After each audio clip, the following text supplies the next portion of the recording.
Hey guys, welcome back to the Science of CBD podcast. This is a bi-weekly podcast of everything around CBD, our favorite topic. So we cover everything from phytocannabinoids, the endocannabinoid system, all of the science research, the legalities around hemp and CBD. So we really want to know what you guys are curious about and what you want to know about. So any questions, comments, make sure to leave them below. And if you like us, follow us and share us as well.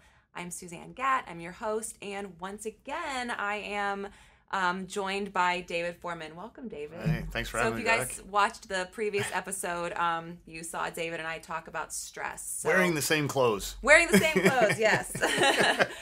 So we are going to continue that discussion today and talk a little bit more about sleep. But in case you guys didn't catch the last episode, David is a retired pharmacist.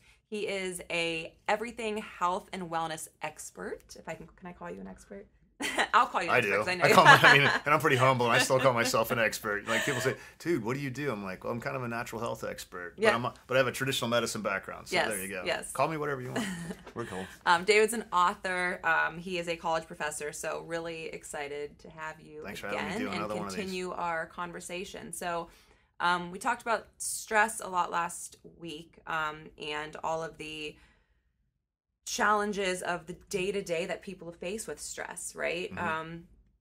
So if you guys tuned into the last episode, you saw David and I talk a lot about stress. And if you're like the majority of us, you have some level of stress, whether it's around your job or your work, running to different activities, trying to eat right, trying to be healthy, finances, whatever it is. There's a lot of day-to-day reasons that people are stressed. And what I've noticed, and I'm interested to see how you think this kind of translates into sleep, or there's also a lot of issues around sleep. And I feel like every time I'm watching TV, there's another commercial for some sleep drug, right? Yeah, whether it's over the counter or prescription, like you see them both. No, right? absolutely, Yeah, you're right, absolutely yeah. right. I'm constantly flipping through a magazine. I see something on sleep. Do you have trouble sleeping and all this? So I am personally interested in the relationship between stress and sleep. I will tell you, I have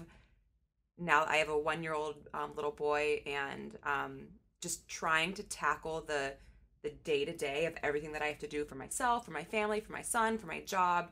I'm definitely more stressed, but I'm not sleeping nearly as well. And it's not just because I'm waking up in the middle of the night with a crying baby. I'm waking up in the middle of the night and my head is just spinning with everything that I'm thinking about, of what do I have to get done the next day? What did I forget to do today? So are you seeing a correlation too between sleep and stress? Yeah, so I feel like there's a direct connect between people that are stressed out and not sleeping. And there's actually physiologic things that are going on. There's biochemical reactions that are happening that cause that. Different hormones are produced when you're under a lot of stress. Those same hormones are broken down by the liver. And I always tell people, like, if you wake up between 2 and 4 in the morning, which is a lot of people, that's usually your liver knocking on the door trying to get you to wake up. It's when it engages. And so that's one of the things I've often told people, like, if you wake up then, maybe you look at, things for your liver. But in all honesty, like stress, it's, is probably one of the major, leading, areas. But then there are those people that are, watching this video, go like, dude, I feel okay. I don't feel like it's, everybody has stress, Sure. I feel, but there's people that, like you right now, you feel the stress, and so you're more focused on it perhaps. And then there's people watching right now and you're like, well, man, I played golf today. I have really no reason, shot a good round, don't really feel too stressed out, but still have trouble sleeping. There's an awful lot of those. And we do know that in science that people who get less sleep, it opens you up to a whole host of other health challenges. Yeah. So your immune system is compromised. Yeah, immune system, your cardiovascular system, your respiratory system, your the amount of weight you gain, your cravings for different foods go up. Yeah. There's some amazing research out there on people who get less than 7 hours of sleep. And if you're one of those people, maybe you don't want to look at it because it's going to freak you out. But at the same time, maybe it's time you do something to take charge of your life because it can and will, it will, if you go long enough with sleep issues, it's going to lead to some other health challenge. And regretfully, some of the health challenges it leads to, Suzanne, are actually contributors to why people have trouble sleeping. So it's like this chicken and the egg. No, I know, it's such a bummer, I know, but it's the reality of it. And so, for me, like, sleep, I think, should be a pretty easy thing to tackle for people. So we can get into some lifestyle things, but it doesn't have to be all of that. Well, when we talked about stress, we talked about your 4 pillars, which I thought were really interesting. So it'd be cool for you to maybe just tell us a little bit about those again, especially for people that missed the stress episode, and then what people can do to help sleep within those pillars. All right, cool. Well, and real quick, go back and look at that one after you're done with this, yeah, or maybe go back to that one and then come back. I don't really know. In depth with. We got a lot of stuff. I felt like we got a lot of material covered in a short period of time. And so my 4 pillars are diet, exercise, spirituality, and supplementation. And again, these are 4 areas that I think that we need a full balance of. So it's like a pie. Each one's 25% of the pie. They should all be treated equal in order to really get to that health that you're looking for or trying to keep.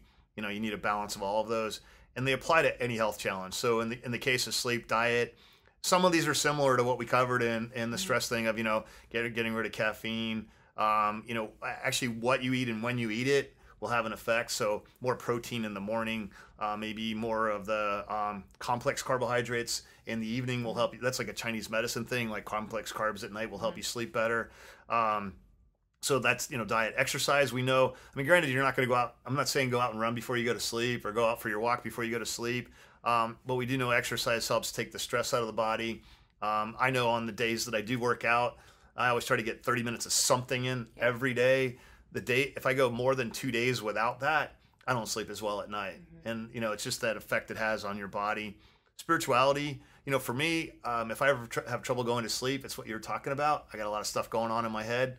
I always say too many trains on the track, and I got to park those trains on the side. So for me, I'll pray. Some people will meditate. Some people can just do deep, slow breathing, whatever works for you, but get into that spirituality component. And then the whole supplement area, dietary supplements play a huge role. And it's so applicable to the channel you have now on YouTube with, educating people on CBD, or in my case, in your case too, not just CBD, but the full spectrum phytocannabinoids. Like that is the big area where you can get a lot of benefit. Well, and what I, in the research that I've done around CBD and phytocannabinoids is sleep is the second most common reason that people are using phytocannabinoids. Yeah, it's amazing. And actually, when you look at it too, like the amount of people that are using it claim it for stress and then claim it for sleep, like they're almost identical. Same, right? Yeah, actually, the top 3 are really close to each other. Well, because I imagine if you're using it for stress, it's certainly helping with sleep because we know that they're so connected. But here's the cool thing, all right? So let's real quick on phytocannabinoids. You're getting the full spectrum. Like for me, I take it in the morning.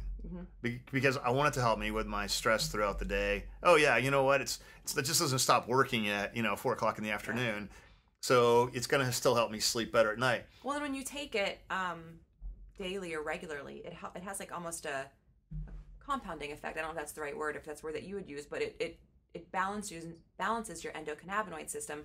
So the more you can do that regularly, it has like a lasting effect. Yeah. Right? So like if you're using Twinlab's formula for sleep, it doesn't just have those phytocannabinoids. It has other things that we know that would benefit sleep. So in that case, you probably do want to take it at bedtime. But I always look at a phytocannabinoid product as a multivitamin, basically. In this case, it's a multi for your nervous or your endocannabinoid system. So, you just don't take a multi once a week. Right. It's going to do diddly for you. And, it is something that you do need to take on a daily basis. And just like your multivitamin, you need that daily nourishment. We take a multivitamin to make up for what's missing in our everyday diet. You don't know what it is. Same thing with your endocannabinoid system.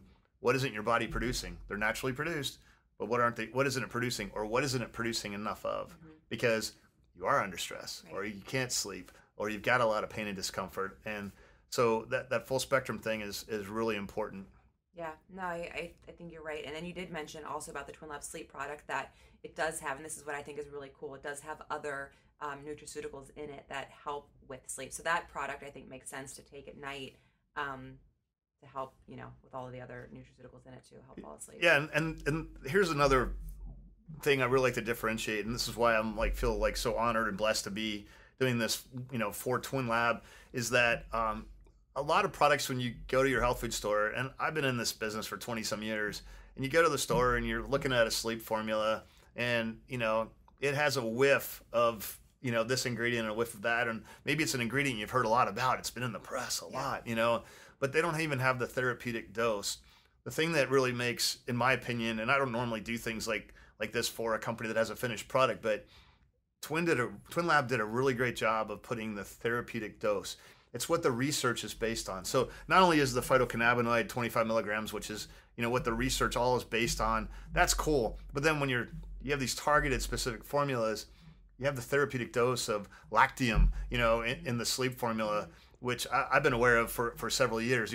It's not just a whiff of it because people have heard of it. Yeah. It's the therapeutic dose. So people can trust, and they're ingredients that work in conjunction with. They work in different areas of the body. So phytocannabinoids, yeah, they're great. They work on the endocannabinoid system, but there are other things in the nutrition world that work in other areas that will help assist your body fall asleep a little quicker, stay asleep a little bit longer. Yeah. I like products that make me have crazy dreams. It doesn't do that to me. I'm just letting you know. But I like to have some. Well, I think that you bring up a really good point, because I think some people are nervous to take CBD. They have been given incredible misinformation that CBD makes you high, like THC would, right? And that other phytocannabinoids. It'd be interesting for you to speak to that just for a little bit. How this product, or any phytocannabinoid product, there's no high that comes along with it, and it isn't going to make you, right, feel differently. So actually, this is a cool area to. So real quick, so CBD is just one of over 100 phytocannabinoid components in a full spectrum product that comes from hemp oil. Mm-hmm. Yes, hemp oil has a very low, basically negligible amount of THC. That's the stuff that gives people that high, that buzz. A lot of people smoke weed because it takes the edge off, or they smoke weed because they can fall asleep better or whatever. But that's that's the THC. That's the addictive component. When you're using a full blend phytocannabinoid from hemp, like Twinlabs uses in their product, negligible amount of THC. You're not going to catch a buzz. You're not going to get high. You're not going to become addicted to it. It's not that. And so you almost get all of the beneficial components of all of the cannabinoids, and there's just no high associated with it. Yeah, exactly. Which is really what you want. Yeah. I mean, you don't want your nutritional supplement to be a negative. When I've taken it and I've given it to members of my family as well, I'm like, I want to make sure that when I speak about something, that it's coming from experience, and that I've done my own personal research too. And I get the response of, I didn't really feel anything. Okay, but did you feel stressed? Like, no, I felt very calm, and I was in a good mood, and I felt myself.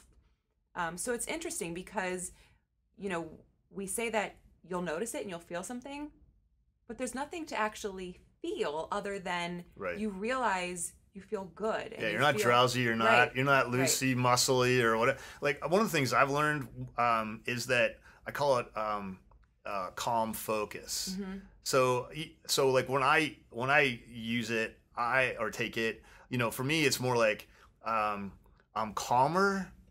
I mean, you can tell I'm a little hyper right now, right? But that's not that I'm not calm. I'm really comfortable doing this interview.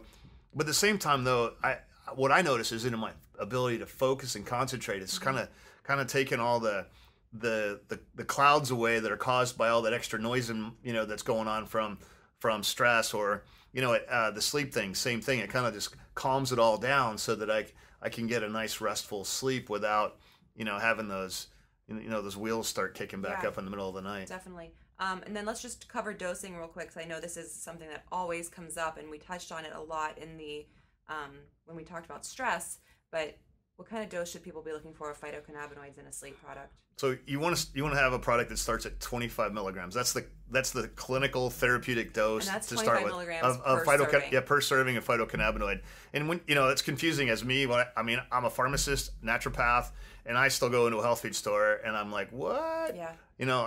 I'm blown away with the products. It's so confusing. It's so confusing. You see 3 milligrams and it just says CBD, and I'm like, well, no, you need a blend of phytocannabinoids, Yeah. and that product's probably it's illegal because you can't reference CBD. But 25 milligrams is the real starting point based on all the majority of the clinical research of full spectrum phytocannabinoid. It's real easy to say, right? Yeah. You guys say that 3 times really quick and get back to me. Comment. We want to hear. I want a 5-star on this too, okay? Love it. No, that's really, really helpful. This has been so exciting to talk to you about sleep and stress. And I think I said this last time, I could pick your brain about 1,000 things. So cool. I really hope to have you on more of our podcasts and we can dive I'd love it. deeper into the various topics around CBD. Thank you. So thanks for coming. And we want to hear from you guys. Go to twinlabcbd.com, check out our products, check out the information that we have. Let us know give him a 5-star review. He really wants one. And definitely share the podcast and tell your friends about it and let us know what you want to hear about next time. All right. Thanks, guys.